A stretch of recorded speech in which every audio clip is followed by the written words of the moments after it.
താൻ കോൺഗ്രസിലേക്കെന്ന അഭ്യൂഹം തള്ളി CPM നേതാവും മുൻ MP-യുമായിരുന്ന ഐഷ പോറ്റി താൻ കോൺഗ്രസിൽ അംഗത്വം എടുക്കുമെന്ന പ്രചാരണം ചിരിപ്പിക്കുന്നതാണെന്ന് ഐഷ പോറ്റി പറഞ്ഞു. കോൺഗ്രസിൽ ചേരാൻ അല്ലെന്നും ഉമ്മൻചാണ്ടി അനുസ്മരണത്തിൽ പങ്കെടുത്തതാണെന്നും അറിയിച്ചു. ഏറെ വർഷമായി കോൺഗ്രസ് തന്നോട് സ്നേഹത്തോടെയാണ് പെരുമാറുന്നത്.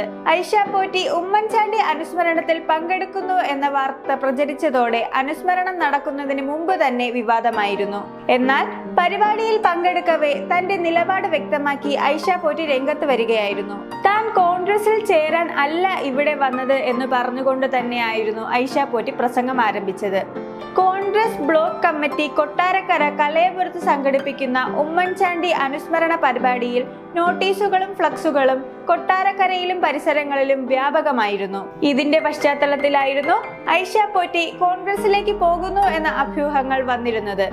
ഇതിന് പിറകെ CPM പ്രവർത്തകർ ഉൾപ്പെടെയുള്ളവർ ഐഷ പോറ്റിക്കെതിരെ രംഗത്ത് വന്നു.